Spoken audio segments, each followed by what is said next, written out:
A few years ago, through a complicated series of events, I wound up buying a motorcycle for the first time. And the motorcycle that I owned is a 1999 model. It is a smaller engine, dual sport bike. It is not fancy in any way, shape, or form. But to me, it has been an absolute kick and a hoot. But if I look at that motorcycle and I say, oh, I really wish it was a newer model. I wish it had better features. I wish it was newer. I wish it was better. I wish it was bigger. And I'm not saying I've never thought that, right? But that is an empty trail to go down. Instead, if I look at that and saying, wow, what an amazing blessing that I was able to obtain this. I had the resources to do it. I had the ability to learn how to ride it, and that God has kept me safe while doing it and allowed me to experience some really amazing, incredible things and experience some real joy and exhilaration. And if every time I throw my leg over that thing, I do it as an act of worship to God, then ironically, it does not matter how fancy the bike is or not. It is fulfilling that deep thing that I'm trying to find in the first place.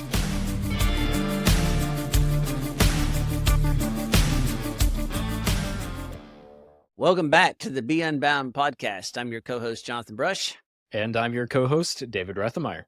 And we're delighted to be back with you. It's just the two of us in the studio again today because we found another article that got us thinking and got us discussing. And I don't think it's got us arguing yet, but it did have us observing some things together. And we thought that we would share some of those observations with you. This one is by a pretty popular author. David found this one. And so, David, tell us a little bit about who wrote this and what they said. Yeah, so I came across this article by Randy Alcorn, who is probably familiar to a lot of you who have been in Christian circles and have read Christian books for quite some time. He's written a lot of really compelling works, and I came across this article that's actually an excerpt from one of his books, 60 Days of Happiness, Discovering God's Promise of Relentless Joy is the title of that book. And this excerpt from it is specifically talking about how we can enjoy God's creation, and that brings us happiness, and that enjoying different parts of life is something that brings God glory. And I think it's just a really interesting reminder. To kind of summarize the article, is talking about how there are so many things in this world that we recognize are valuable and are significant and that we enjoy, and that Scripture gives us a picture of how we can see so many of the things that we recognize as valuable and as worthwhile as reflections of God's creation. And I think a really good encapsulation of his point is this sentence here that I'll quote. Things such as art, music, literature, sports, careers, and hobbies generate no light on their own. The light they bring comes from the Father of lights. I don't value the planets and the moon less because they don't shine by their own light. Likewise, I don't devalue my wife and the rest of my family, my coworkers, and my dog because they're secondary to God and reflect Him. On the contrary, I value them all more because God, who is primary, has made them who and what they are. And he goes on to explain how that brings them value. And so I thought that was really a really compelling point, and I thought was worth discussing. So, Jonathan, I'm curious to hear your initial observations. I get so excited about this stuff. I think Randy Alcorn is an interesting author. I know him first because he wrote a book called Heaven, and it's a very compelling sort of treatise on heaven and why we should desire to go there, which I think can correct some silly ideas of and go through the cultural imagination. And likewise, I think there's some silly ideas about happiness that goes through the cultural imagination. And that's really interesting because we live in this time where, happiness in some ways is so easily obtained and yet is so fleeting for so many people, right? I mean, like if just a few generations back, people would have been pretty happy to have, food on the table, shelter over their heads, and a little bit of free time to do something. And now we consider to be shelter and food as human rights and free time as almost overwhelming. And then an endless parade of things to kind of fill that free time with. So in that sense, happiness seems to be very obtainable. And yet there's this weird conundrum where the more happiness is accessible to us, the less happy that we are. And so I think something like this does an interesting thing because from a Christian standpoint, there's this intriguing problem where on one hand, there's people who want to say, well, everything's going to be awesome. God's going to protect me from all travails. And there's no sacrifice required, and there's a bit of prosperity gospel that creeps in here. And if I believe and trust in God, I'm just going to get blessed immensely. And that's not true, right? I mean, it says to take up your cross and follow Jesus, and that there was going to be trials and tribulations and all those kinds of things. And then on the other hand, you've got a brand of Christianity that says, if you're not suffering, you ain't in. In other words, if, Mhm. if you're not having the hardest time possible, if things aren't just an absolute struggle and you're sweating blood, then you're clearly not serious about your faith. And I think, like so many things in our Christian walk, this is a both and type of thing. Mm. This is a situation where there's a little bit of a weird spiritual judo, if you will, which is that the reality is that we worship in our celebration and finding happiness and joy. And our faith allows us to find happiness and joy in some of the unlikeliest of places. So that things that look like or appear to be suffering are often gateways to a deeper joy and a richer sense of happiness and satisfaction and understanding of who we are than not. And I think that's just there's a rich vein to mine there, and it's one that's not talked about as much. But boy, David, from my perspective, getting some sense of this can be absolutely transformative in how you live your life day to day and moment to moment.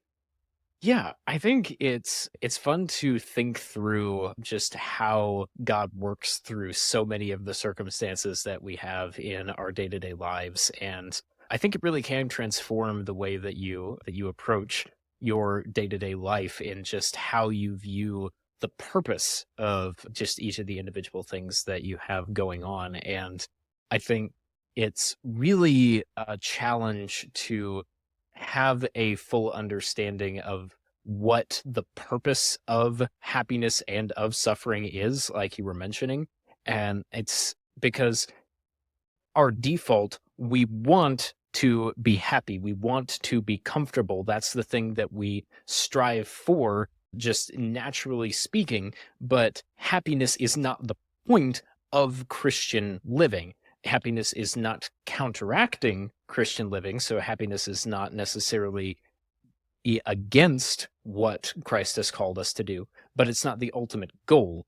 And at the same time, suffering is a part of Christian living, but it's also not the goal. And so I think sometimes we end up looking at both of these elements and we think that we have to make sure that we have like enough of one, or that one of these is the goal, or we have to be looking for just like the right amount of one of those, when that's not really what God's looking for us to do. Like, God's not looking for us to have the right amount of happiness or the right amount of suffering.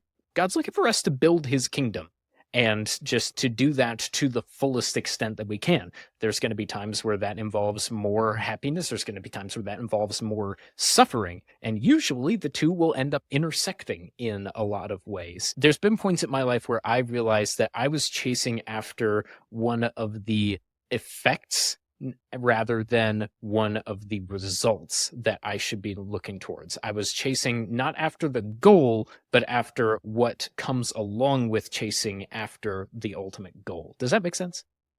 Yeah, it does. And I think that there's a parallel here, which is we see this happen so many times where the thing that is being celebrated, you're looking, I think, how did you say this, David? You're looking for the results of the goal. Say that sentence again.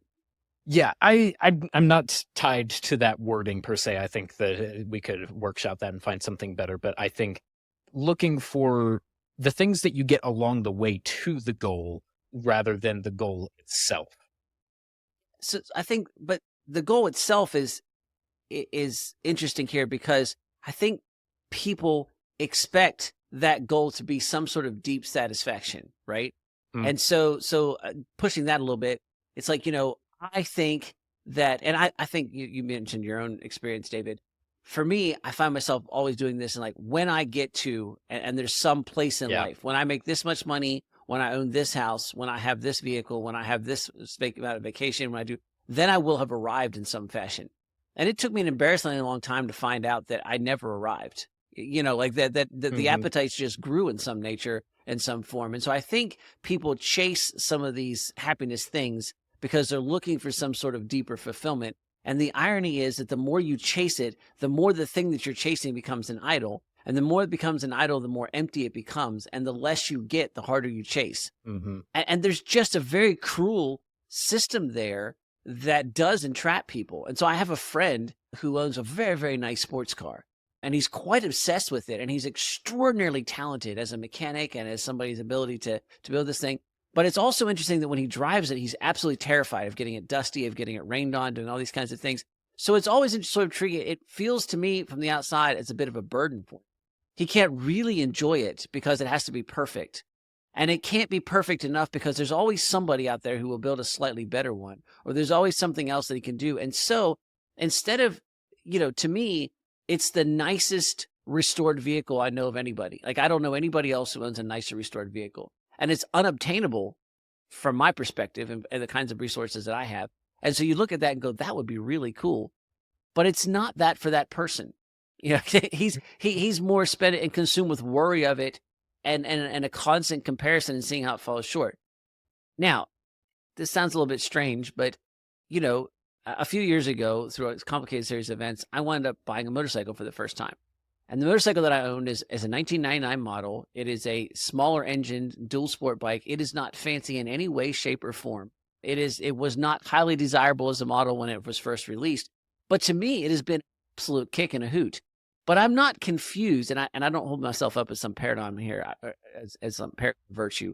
I'm just saying it's interesting in that if I look at that motorcycle and I say, oh, I really wish I had, and then I insert whatever model I want, whatever. I wish it was a newer model. I wish it had better features. I wish it was newer. I wish it was better. I wish it was bigger. And I'm not saying I've never thought that, right? But that is an empty trail to go down. Instead, if I look at that and saying, wow, what an amazing blessing that I was able to obtain this. I had the resources to do it. I had the ability to learn how to ride it, and that God has kept me safe while doing it and allowed me to experience some really amazing, incredible things and experience some real joy and exhilaration. And if every time I throw my leg over that thing, I do it as an act of worship to God, then ironically, it does not matter how fancy the bike is or not. It is fulfilling that deep thing that I'm trying to find in the first place. And that has been an intriguing kind of exercise for me. Am I able to enjoy every single thing that I have as a blessing for God, which then prioritizes it correctly, contextualizes it correctly, and allows me conversely to enjoy it deeply while also spurring me to perhaps improve it, right? I would like to buy a nicer bike. I would like to make some repairs and upgrades to it, but I'm not consumed by doing that because I'm trying to compare or I'm trying to chase something empty. Each of those things feels like a unique opportunity to experience the richness and vastness of God's creativity and blessing.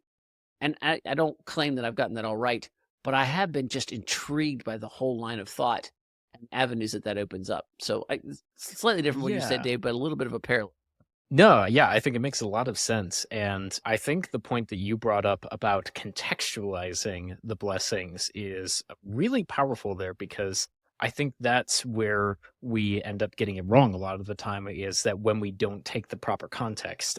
The way that I liked Randy Alcorn's phrasing in the article was that he was talking about so many of those things like art, music, literature, even family members as good things that should be enjoyed, but they all are able to be enjoyed because they are reflections of the ultimate joy that comes from God. They are worth enjoying. God has made them to be enjoyed because he made them that way.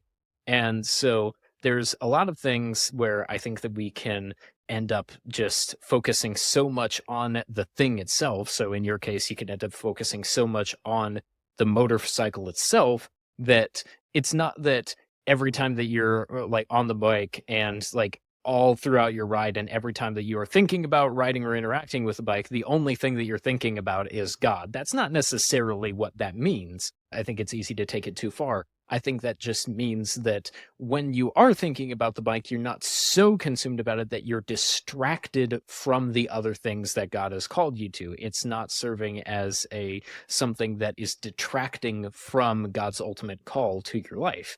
Because I think that God does call us to enjoy the blessings that he's given to us and to take full advantage of those things that he's given to us. It's just, do we have the proper context for how to enjoy them in a way that, yes, does bring us some happiness, but ultimately at the same time brings glory to God? And how do we find the context for what that looks like? And I think, again, this is probably something that looks a little bit different for just about everybody. I think you said that it's not that you're thinking about God and riding a bike, and that's true. It's not like, it's like the same as going to church or something like that. However, I do think there's something interesting there in that the when you talk about these sort of things, yeah, Alcorn lists art, music, literature, sports, careers, hobbies. There, what's the characteristic between all those things? The characteristic is that they are things that remove you from the day-to-day routines of your life. Now, there's a whole other conversation to be had about the celebration and the worship of God in the daily routines, which I think is equally, if not more so powerful, right? This is not an either and, this is a different thing. But there's a process that when you are pursuing art, music, literature, sports, careers, hobbies, you're looking for something that creates a distraction, escape, a change of perspective from what you're doing in your normal day-to-day life. And so often this become idols because you pursue them as means unto themselves, which is what Alcorn's saying here, right? I mean, this instead of the reflection, and that they ultimately leave you empty, which is what I was talking about before. There's another way to go about that, which is the interruption of your pattern causes you to think differently. And you can think differently in a couple of unproductive ways or the most productive way. And I think for me, I'm looking for an interruption to my pattern that reminds me to worship the one who granted the blessing. And in doing so, then the riding becomes an act of worship, not because, to David's point, every minute that I'm riding, every mile I go by, I'm thinking directly of God. Sometimes that happens. That's not typical, right? But instead is that I'm getting to experience the world that God has placed me in, the opportunities given me. I get a new perspective, and all the stuff that I see every day that have become mundane, all of a sudden they become new because I'm seeing them from a different way, because I'm having to think differently. And that opportunity to think differently is an opportunity to connect to God in a different way that deepens my understanding of him and deepens his appreciation of what he has put in my life. And again, I'm in no way making the claim that that is my constant acceptance. Oftentimes on my motorcycle, it's more a line of, I hope this thing starts and then I hope I don't kill myself. But even that, right?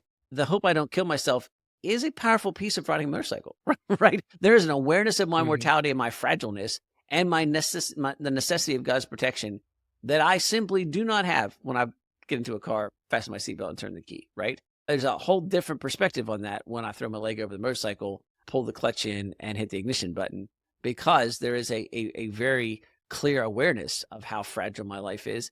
And I don't know that that's a bad thing. I think that it's easy for me to think that my life is under my entire control. And it's a good thing to be reminded of God's sovereignty in those areas. And it's not so much that I advocate you ride motorcycles. It's that, do the things that you pursue, do they enable you to have that perspective shift? And if they do, they themselves become deeper and richer and more exciting, even as they then are safe from becoming idols. I really like that. And if you'll, Jonathan, follow along with me as I think out loud about this idea for a second. I think it's worth thinking through with the things that you're choosing to spend your time on, the things that you're taking enjoyment, taking happiness from, just what can be gained from. I think it's something that's worth exercising, because I think it's easy for us to just default to just going to the things that we enjoy and just saying, I'm going to do more of this because this makes me happy. And I think it's worth taking a moment and thinking, okay, why am I enjoying this and what am I actually getting out of it? Because I think that different people in different circumstances can sometimes take different things away from the same enjoyable activity. So I think for some people, just depending on their temperament, they could end up having motorcycles be much more of a thing that's just like they're getting away from all of their problems and they're using it as an avoidance mechanism. Or if we take another common one, if you take watching TV shows, for a lot of people, it's just a way to completely just turn off their brain and to just not engage with the world. And it's just a way to distract themselves for a bit. But for other people, it's a way to just watching a TV show is a way to engage their brain and think about storytelling, thinking about humor, and is a way to actually engage with the creativity that can come from a TV show. And they can actually gain real value from that. And so I think it's worth considering, what things can I do? What things has God made me to enjoy that I can also gain value from? And what things am I looking to enjoy, looking to spend my time on, that aren't actually gaining me value from or are actually doing more harm than good? And I don't think it's something that we have to do a full 5-point analysis on necessarily for every single thing. Sometimes I just want a chocolate chip cookie because I want a chocolate chip cookie. Okay, chocolate chip cookies make me happy. But And I don't think that's a bad thing. Maybe that's just my personal bias. I don't know. What do you think, Jonathan? No, well, chocolate chip cookies with milk is what you need. I mean, like it's the combination. And if you ice that milk for like 5 minutes before you drink it, I mean, now we're talking sublime Ooh, here, and okay. we're pretty close. I don't know what Elkhorn's definition of heaven is precisely. I can't remember from the book, but it's got to be pretty close. No, I think that's right. Maybe the only issue I'd have there is that the word value, because I think I know what you're Okay. trying to say, but it's not so much like a measurement piece, right? It's Mm, more of mhm. a because value implies some gain. And I think that brings us Yeah, into a that's trap fair. of constant productivity. And I don't think that's actually what you meant, David. But just for clarity's sake, it would be I'm more interested in the words like perspective and awareness and those kinds of things. I just yes, and I think the observation there. It's not some 5 points like that sounds wearying, right? Mm, But this is a practice skill, and this is where we can kind of turn the corner a little bit and get practical. This sounds like some ethereal, academic, super spiritualized, like, oh, there's Jonathan. Every time he's getting on his bike, it's like a prayer. No, it's not that at all. It's instead, it's a spiritual discipline. It is a discipline. It is a habit. It's a habit forming thing. And the habit forming thing doesn't come with this constant checklist. It comes with a constant awareness, right? mm, So it's not like before I eat the cookie, I'm like, okay, I'm going to say, just take a moment and think about all the workers that produce these chocolate chips. And it's like, no, it's not that. But it is this attitude of gratitude. God, thank you for this good thing. Like mhm. just as simple as that, right? And then an enjoyment like, wow, this tastes so right. You know what I mean? Like they and you see that not as and I think, to kind of take our whole track here, it's like, and then it's like, well, I'm gonna have another one and another one and another one because chocolate chip cookies are good. No, that's the idle thing. You're gonna get fat. Yep. Right. I mean, like that's not good, right? But instead, it's more of oh, this deepened my appreciation for life because yeah, I'm with you, David. Life with a chocolate chip cookie is better than life without a chocolate chip cookie, right? I mean, Amen. there it's going to enrich whatever experiences you're having. And so, uh, and I think the exciting thing here is that then it's not a measurement of how many chocolate chip cookies you have. It's not a measurement of whether or not you own a motorcycle or a sports car that's real fancy or anything else. It's a measurement, it's a discipline of seeing and appreciating the good things God has given, seeing them as a reflection of Him, and having that discipline to notice that, which then does some really wonderful things. It guards you against finding an idol. It deepens your appreciation of the thing itself. It leads you into a curiosity that allows you to pursue that, and it deepens your relationship to God. That's a pretty big trifecta of ideas, right? Mhm. And it all comes in this thing that's fun to begin with, right? We're talking about be fun stuff, again, back to Elkhorn, art, music, literature, sports, careers, hobbies. I mean, like things that are worth leaning into. And the argument here is that they can be more. And doing so, they become richer and deeper and more exciting. And I think that's, we talk in Unbound to being extraordinary and ordinary. This is a way to make the ordinary extraordinary. Yeah, Yeah. and there is a magic and a mystery and a delight in that's worth pursuing, and not a bad return for a little bit of application of spiritual discipline.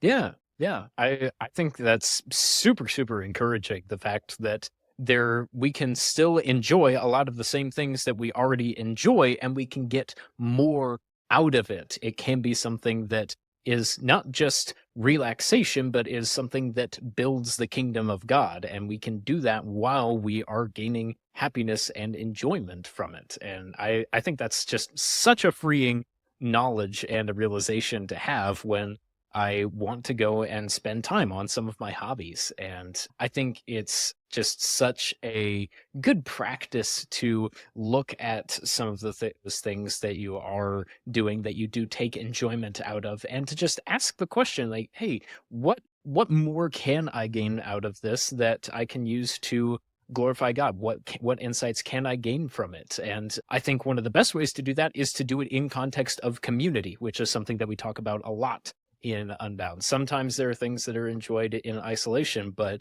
I know, at least for me, a lot of the time with some of my hobbies, whether it's like watching even something as simple as watching a movie or going for a run or just doing something like that, or even just reading a book. Like, obviously, I'm not going to be reading a book alongside somebody else, but I can talk about what my observations about the book after I read the book. I can go for a run by myself, but then I can talk with other friends who go for runs and talk with them about our experiences and the things that we're trying to accomplish in our training. And we can talk about the shows or the movies that we're watching and just see what sort of takeaways that we're having from them. Looking at the things that we enjoy in context of community helps us to gain that perspective that you were just talking about, and helps us to not just see it as this is a thing that I'm doing in isolation, but this is something that God has given to not just me, but to all of us to be able to enjoy and to have as a reminder that he's given us things that are worth enjoying and worth having in our lives. Amen. There's a real Narnian aspect to this too, right? I mean, like, this ability to find the extraordinary in the ordinary is like finding a kingdom in the back of a wardrobe. And, Lucy didn't get full enjoyment out of the kingdom until she convinced the others to come with her. And so there's an aspect here that, this attitude allows you to take your everyday normal circumstances and find great mystery and joy and depth and breadth in them. And then David's right. You look for a way to exponentially increase that. And the way to do that is to add community. And you combine those two things and you find some really unique opportunities, deeper fulfillment, deeper understanding, and the list goes on. So, well, with that, as we come to the end of this particular episode, we might call you to join us in some of that community. And Unbound is, for us, those of us who work here, those of us who participate in the programs, we think of Unbound primarily as a community. And our flagship program, Ascend, is probably our best example of that. It's marked by us being together 4 times a year at live events. And of course, then we're connected by technology the rest of the time. And the relationships, the connections, the shared experiences does indeed create a very unique, a very special, a very deep, and very powerful community. And there is certainly lots and lots of opportunities to experience the ordinary and have it be extraordinary. And as an example, our students travel a lot. And if, I'm flying by myself through the airport, that is an ordinary experience that is often marked by frustration and boredom and aggravation and all those kinds of things. And so what's the worst thing that can happen to you when you miss a flight, right? Or when a flight's delayed or something. But if you're traveling with an Unbound team or you're traveling with Unbound students, I've actually had students tell me, Mr. Brush, I'm really hoping for that flight delay going home. I'm hoping that we miss our connection in that airport. Why? Because they're part of a community, right? And because all of a sudden that becomes really exciting to be all trapped in Charlotte Airport together. And there's a whole crew and they're going to go on a new adventure. And so there's a really interesting example of that. If you're interested in that kind of community, if you're interested in what we're talking about, if you want to learn more about that, then we really encourage you to go check out our website at beunbound.us, learn about all of our programs there. And specifically, if you're interested in the Ascend program and joining that community, then we encourage you to schedule an appointment with our admissions team as soon as possible. We're in a unique position where over half of our classes filled coming into really what is the hottest part of our recruiting season. And so if you're willing to be a part of that, this is definitely one of those years where earlier is better, because we're looking perhaps for our first time at having some limited availability in slots as we come into the hot part of our recruiting season.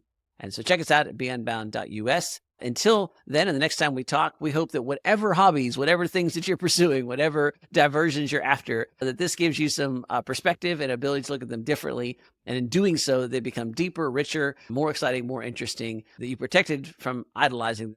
And instead, in doing them, pursuing them, you get to see the reflected glory of God himself. And with that, we will challenge you until we talk to you next time to be unbound.